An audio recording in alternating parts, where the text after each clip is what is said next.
বিষ্ণু অন্য জাতির মেয়ের সাথে বিয়ে করলো। এই জন্যে গ্রাম থেকে দূর থাকার জন্যে ও শাস্তি পেয়েছিল। বিষ্ণু অপর্ণা ওর মেয়ে পল্লবীর সাথে নদীর পাশে থাকতো। রোজ সকালে বিষ্ণু কাজ করার জন্যে অন্য গ্রামে চলে যেত। বিষ্ণু কাজে যাবার সময় পল্লবীকেও স্কুলে ছেড়ে আসতো। অপর্ণা বাড়িতে একাই থাকতো। বাড়ির সব কাজ করেও অপর্ণার কাছে সময় থাকতো। এই জন্যে নদী থেকেও মাছ ধরে আনতো।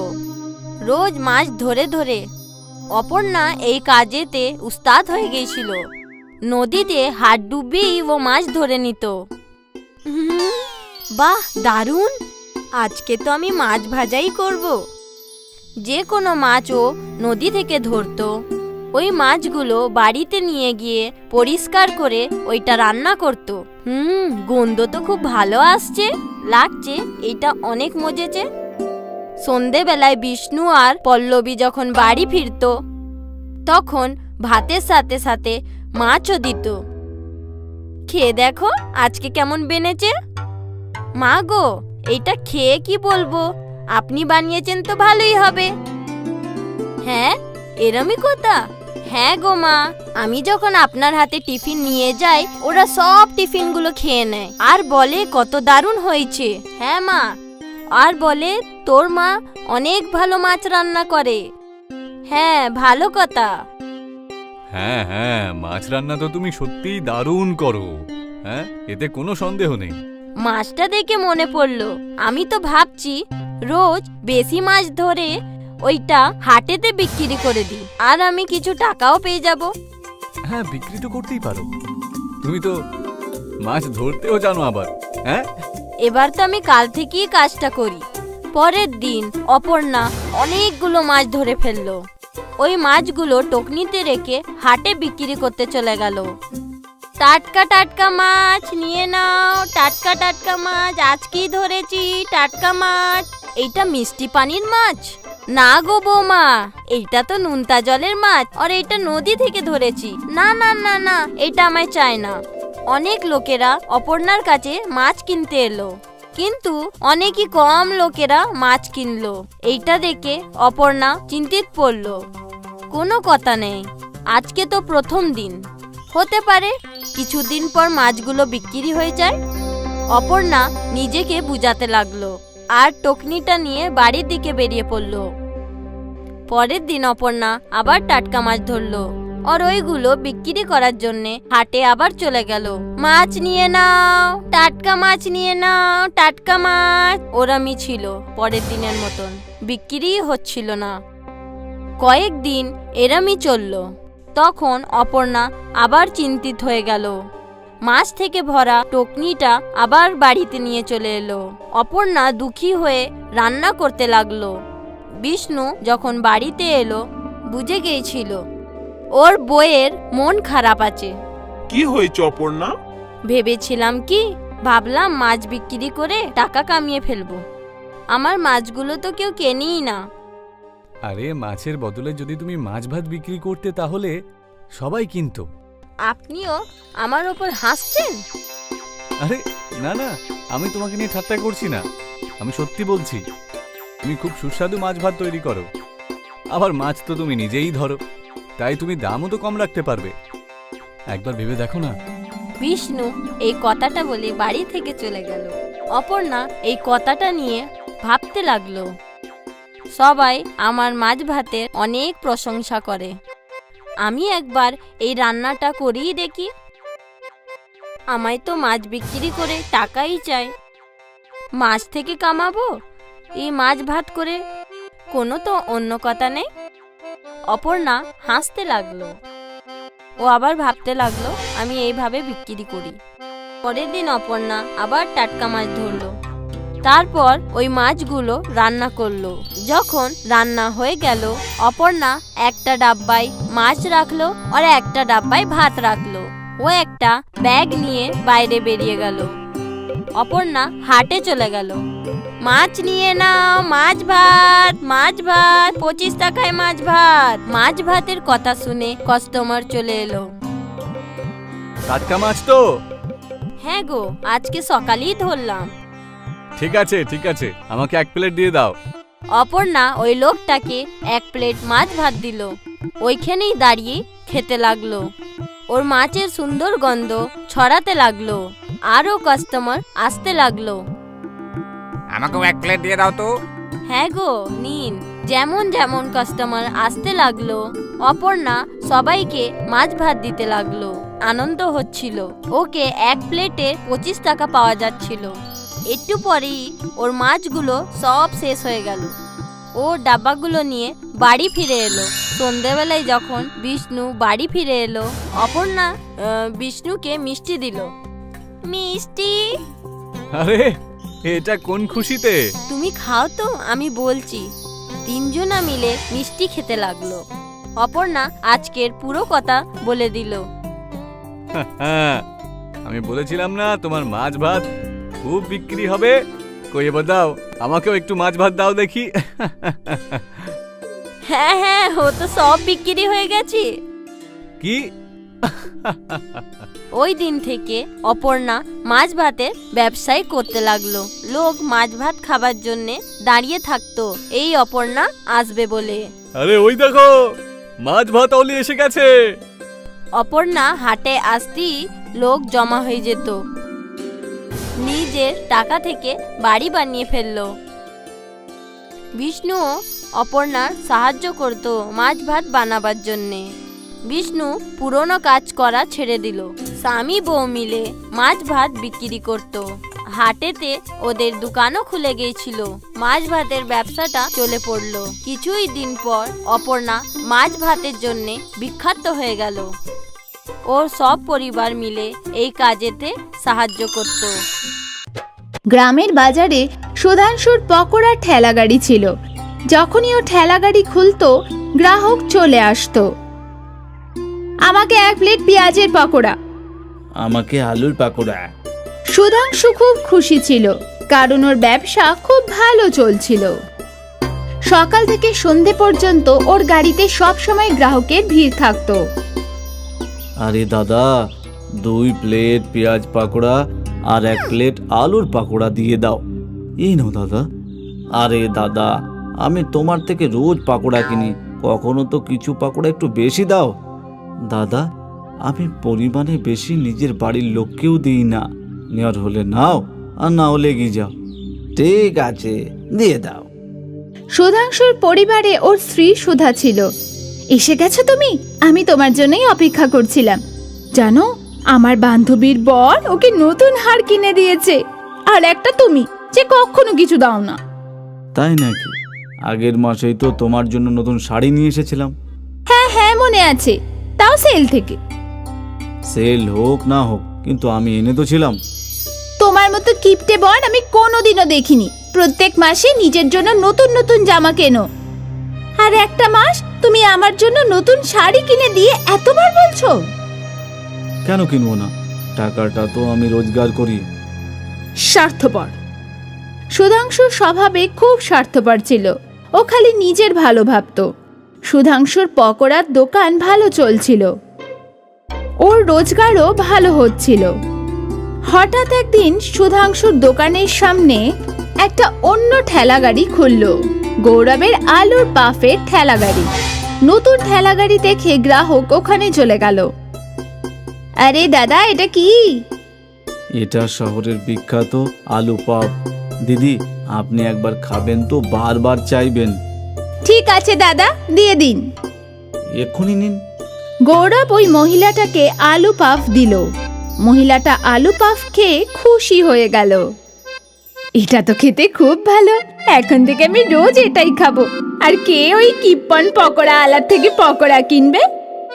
সুধাংশুর অনেক গ্রাহক পকোড়ার বদলে আলু পাফ কিনতে লাগলো। আর এক এক করে সুধাংশুর ঠেলাগাড়িতে থাকা ভিড় এখন গৌরবের ঠেলাগাড়িতে আসতে লাগলো। এটা দেখে সুধাংশু চিন্তায় পড়ে গেল।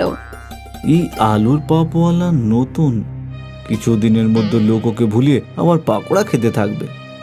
সুধাংশু নিজেকে সান্ত্বনা দিচ্ছিল। দিন যেতে থাকলো, কিন্তু গৌরবের আলুর পাফ সত্যি খুব ভালো ছিল।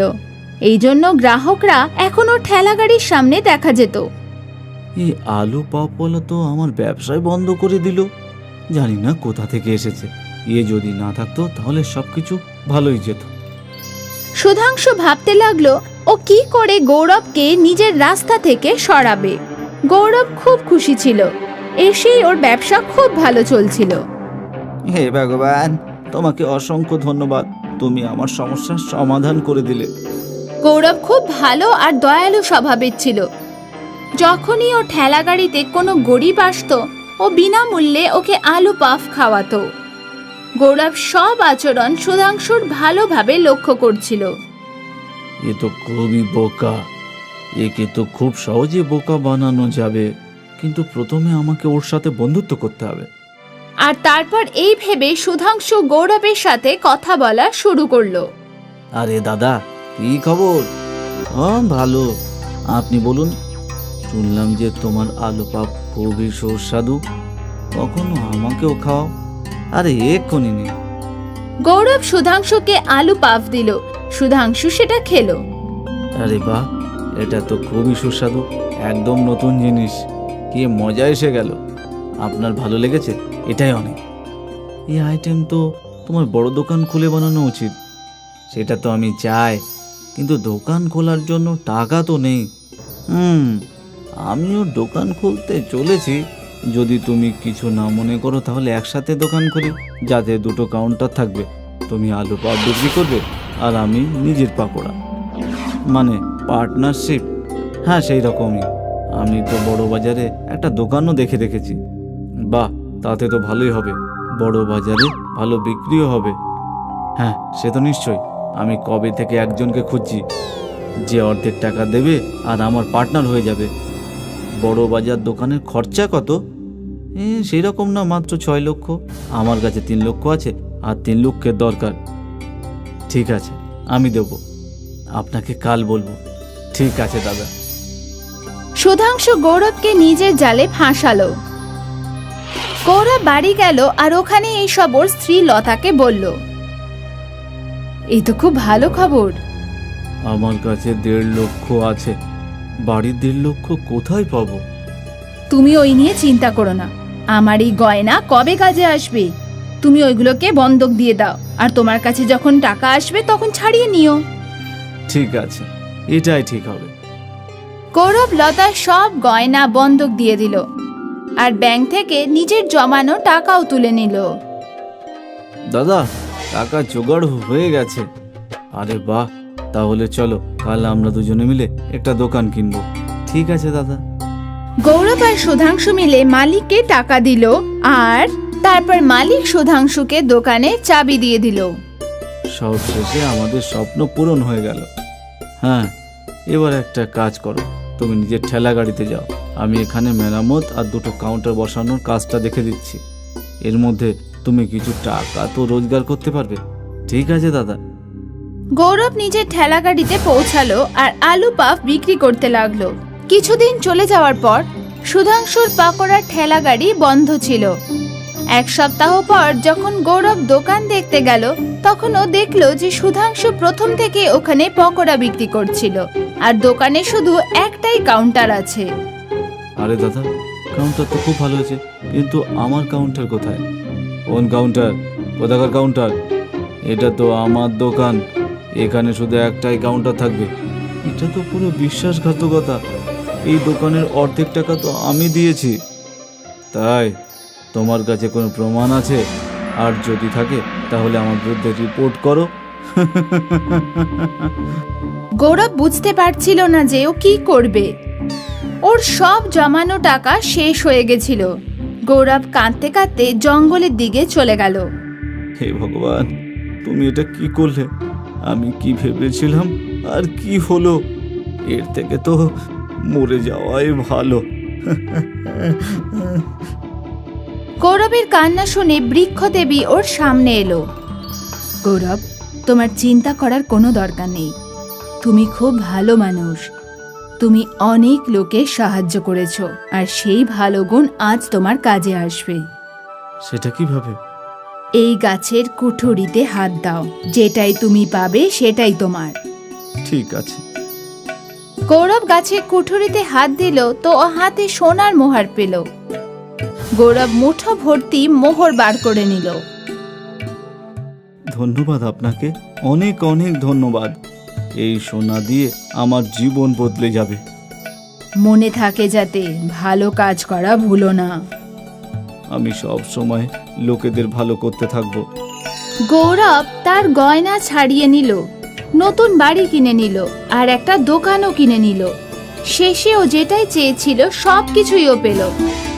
অন্যদিকে সুধাংশুর খারাপ ব্যবহারের জন্য ওর ব্যবসা ডুবে গেল। ওকে দোকান বিক্রি করতে হলো আর ও আবার রাস্তায় চলে এলো। এই জন্য বলে, কর্ম ভালো তো সব ভালো, আর কর্ম খারাপ তো সব খারাপ। রামনগরে সোহান নামে একটা ছেলে থাকতো। ওর কাছে একটা বড় নৌকা ছিল। প্রতিদিন সকালে ওটাতে করে সোহান মাছ ধরতে যেত। সোহান ওই গ্রামে সবার থেকে ধনী জেলে ছিল। বাকি সব জেলেরা ওই কারণে সোহানকে হিংসে করত। সোহান রোজ সব থেকে বেশি মাছ ধরত আর বাজারে গিয়ে বিক্রি করত। আরে সোহান ভাই, তুমি এত বড় মাছ ধরে আনো, তোমার তো ভালোই উপার্জন হয় বলো। যা হয় সে সবই উপরওয়ালার কৃপা, ওনার জন্যই তো সব কিছু ভালোই চলছে। চলো, এর খুশিতে তোমার তরফ থেকে আজ আমাদের একটা ছোট পার্টি। এইভাবেই সোহানের মাছের ব্যবসা ভালোই চলছিল। সোহান মনির দিক থেকে খুবই ভালো মানুষ ছিল, আর সেই সুযোগে সব সময় ওর বন্ধুরা সোহানের কাছে টাকা ধার চাইতো। কিন্তু এই ব্যাপারটাই ওর স্ত্রী বিমলা খুবই রাগ করত। সমাজ সেবা করে আজ পর্যন্ত তুমি কি পেলে? আর এত সমাজ সেবার দরকারটাই বা কি? ভগবান তো সকলকেই হাত পা দিয়েছেন, নিজেরা পরিশ্রম করো আর নিজেরাই খা। তুমি তো ঠিকই বলছো বিমলা, কিন্তু আমার এখন কোনো জিনিসের প্রয়োজনই নেই। আর তাছাড়া বন্ধু বান্ধবের সাথে পার্টি করার মতো খারাপ কি? এই সবই দেখনদারি, বুঝলে? দরকার এই সময় কেউ সাহায্য করবে না তোমায়। একদিন সোহানের পুরনো বন্ধু রমেশ ওর সাথে দেখা করতে আসে। রমেশের নজর প্রথম থেকেই সোহানের পয়সার ওপর ছিল। কি ব্যাপার ভাই, তুই তো রাজপ্রাসাদের মতো বাড়ি বানিয়েছিস দেখছি, কিন্তু কি আর বলবো, আমার ব্যবসা তো খুবই ক্ষতি হয়ে গেছে। খুব কষ্ট করে দুবেলা খাবার জোগাড় করছি রে ভাই। এ তো খুবই খারাপ খবর। তোর যদি কিছু দরকার লাগে তো আমাকে অবশ্যই বলবি। কিন্তু রমেশ ভাই, আপনার জুতো আর জামা কাপড় দেখে তো মনে হচ্ছে না যে আপনি খাবার খেতে পাচ্ছেন না। আপনার পেট তো জামা থেকে বেরিয়ে পড়ছে। ওসব তো আগের কথা, এখন নতুন কিছু কেনার মতো পয়সা আমাদের কাছে কোথায়? সোহান রমেশকে কাঁদতে দেখে ওকে কিছু টাকা ধার দেয়। রমেশ টাকা নিয়ে খুশি মনে সেখান থেকে চলে যায়। কিন্তু বিমলা সোহানের উপর খুব রেগে যায়। সোহান সব সময় ভাবতো বিমলা ওকে ভালো কাজ করতে দিচ্ছে না, কিন্তু ব্যাপারটা সেরকম নয়। আর তো খুব বড় বড় মাছ ধরা পড়েছে, ভালো উপার্জন হবে। যাই, এগুলো নিয়ে গিয়ে মার্কেটে বেচে নিয়ে আসি। সোহানের মাছ নিমেষের মধ্যে বিক্রি হয়ে যায়। এটা দেখে সোহান খুবই খুশি হয়। জিনিসপত্র নিয়ে ও তাড়াতাড়ি বাড়ি ফিরে আসে। কি ব্যাপার, আজ তো তাড়াতাড়ি ফিরে এলে যে? বেশি মাছ ধরতে পারোনি নাকি? কি বলবো তোমায় গিন্নি, আজ খুব ভালো বিক্রি হয়েছে। সব মাছ নিমেষের মধ্যেই শেষ হয়ে গেছে। কিছুক্ষণ পরে সোহানের বাড়ির সামনে লোকের ভিড় জমতে থাকে। সবাই সোহান মুর্দাবাদ বলে চিৎকার করছিল। সোহান আর বিমলা বুঝতেই পারে না যে কি হয়েছে। এরা এরকম ভাবে চিৎকার করছে কেন গো? জানি না, চলো বাইরে গিয়ে একবার দেখে আসি। সোহান আর বিমলা বাইরে যায়। ওখানে লোকেরা খুব রেগেছিল। কি হয়েছে ভাইরা? আরে তোমরা সবাই এইভাবে চিৎকার করছো কেন? তোমার মাঝকে আমাদের পরিবারের লোকেরা অসুস্থ হয়ে পড়েছে, আর কিছু লোক তো হাসপাতালেও ভর্তি। এটা কি করে সম্ভব? প্রতিদিনের মতো আজও তো আমি নদী থেকে টাটকা মাছ তুলে এনেছি। ওই সব কিছু আমরা জানি না, তোমাকে সবার টাকা ফেরত দিতে হবে। আর শুধু তাই না, সবার চিকিৎসার খরচও তোমাকেই দিতে হবে, সেই থেকে ক্ষতিপূরণও। সোহান ভেবেই পাচ্ছিল না কিভাবে এসব কিছু হলো। সোহান কিন্তু খুবই সৎ মনের মানুষ, তাই ও সকলের টাকা ফেরত দিয়ে দেয়। আর ওদের পরিবারের অসুস্থ লোকদের দেখতে হাসপাতালেও যায়। আমাদের কাছে আর বেশি টাকা নেই, পুরো টাকাটাই মাছ খেয়ে অসুস্থ হয়ে পড়া লোকেদের দিতে হয়েছে। এখন শুধুমাত্র বাড়ি আর আমার নৌকাটাই অবশিষ্ট আছে। নৌকাটা বেচে দিলে উপার্জন করব কি করে? এই বাড়িটা আমাদের বিক্রি করতে হবে। ঠিক আছে, আমি তো আমার জীবন তোমার সঙ্গে নৌকাটেও কাটাতে পারবো। সোহান বাড়িটা বিক্রি করে দেয়। সোহান আর বিমলা ওদের নৌকাতে থাকতে শুরু করে। সোহান প্রতিদিন মাছ ধরে বাজারে বিক্রি করতে নিয়ে যায়। মাছ নিয়ে যাও, মাছ, টাটকা টাটকা মাছ। পুরো দিন কেটে যায়, কিন্তু সোহানের একটা মাছও বিক্রি হয় না। ও পুরো হতাশ হয়ে যায়। আরে সোহান, এতক্ষণ পর্যন্ত একটাও মাছ বিক্রি হয়নি। কি আর বলবো, সকাল থেকে চেষ্টা করে যাচ্ছি, কিন্তু এখনো পর্যন্ত একটাও মাছ বিক্রি হলো না। সবাই তোমার মাছকে ভয় পেয়ে গেছে, বুঝলে? সবার তো প্রাণের মায়া আছে, তাই না? কেউ কি নিজের বউ বাচ্চাকে অসুস্থ দেখতে চায় বলো? কিন্তু ওটাতে আমার কোনো ভুল ছিল না। আর তাছাড়া আমি তো সবার ক্ষতিপূরণও দিয়েছি। কিন্তু আমরা তোমাকে বিশ্বাস করব কিভাবে? একবার যে ঠকিয়েছে সে আর দ্বিতীয়বার কখনো ঠকতে চাইবে বলো? সোহান নিজের বন্ধুর মুখ থেকে এরকম কথা শুনে হতাশ হয়ে যায় আর ফিরে যায় বিমলার কাছে নিজের নৌকায়। কি হয়েছে, আজ আসতে এত দেরি হলো? মনে হয় ভালো রোজগার করেছো। সেরকম কিছু হয়নি, আজ পর্যন্ত মাছও বিক্রি হয়নি। কেউ আমার কাছ থেকে মাছও কিনতে চাইছে না। তুমি একবার তোমার বন্ধু রমেশের কাছে সাহায্য চাও না? তুমিও তো দরকারের সময়কে সাহায্য করেছিলে। এখন সবকিছু বদলে গেছে। যখন আমার কাছে পয়সা ছিল তখন সবাই আমার কাছে সাহায্য চাইতে আসতো, কিন্তু এখন সবাই আমার এই অবস্থায় মজা করছে। আমরা কাল থেকে আবার মাছ ধরে নদীর ওপাশের গ্রামে বেচতে যাব। সেখানে তো আমাদের কেউ চেনে না। ঠিক আছে, তুমি যখন বলছো তখন ওই গ্রামে গিয়ে দেখি কি হয়। পরের দিন যখন সোহান আর বিমলা মাছ ধরার জন্য নদীতে নৌকা নামায়, তখন বাকি সব জেলেরা এসে প্রতিবাদ জানায়। তুমি নদীতে নৌকা নামাতে পারবে না। এরকম কেন বলছো মদন ভাই? একবার তুমি আমাদের বিপদে ফেলেছিলে, এখন আমরা আর কখনো এটা করতে দেব না। ঠিক আছে, আমরা নৌকা নিয়ে এই গ্রাম ছেড়ে চলে যাচ্ছি। বিমলা আর সোহান নৌকা নিয়ে নদীতে চলে যায়। ঘন্টার পর ঘন্টা ওরা চলতে থাকে, কিন্তু আশেপাশে কোনো গ্রাম ওদের চোখে পড়ে না। তখনই বিমলা নদীতে সোনার মতো চকচক করছে এমন একটা মাছ দেখতে পায়। বিমলা তাড়াতাড়ি জাল ফেলে ওই সুন্দর মাছটাকে ধরে ফেলে। এটা তো কোনো জাদু মাছ বলে মনে হচ্ছে। এর রংটা দেখো, পুরো সোনার মতো চকচক করছে। যদি এই মাছটা বাজারে বিক্রি করি তবে ভালো দাম পাবো। এই মাছটাকে খুব যত্নে রাখতে হবে। আমরা এই মাছের ফার্মিং করব আর এর সোনার মতো ডিম বাজারে বিক্রি করব। তুমি ওই গল্পটা জানো না, সোনার ডিম পাড়া মুরগি কখনোই কাটতে নেই। ঠিক বলেছ তুমি। বিমলা আর সোহান এক গ্রামে আসে।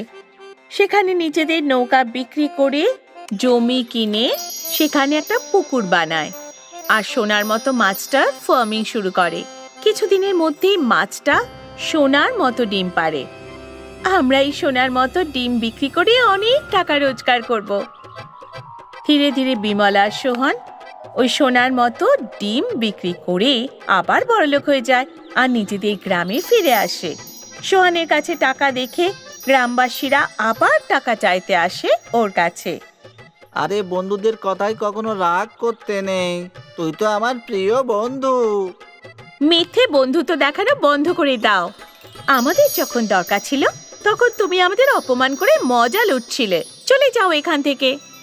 সোহান মানুষকে চিনতে শুরু করে আর বেঈমান বন্ধুদের থেকে দূরে থাকে।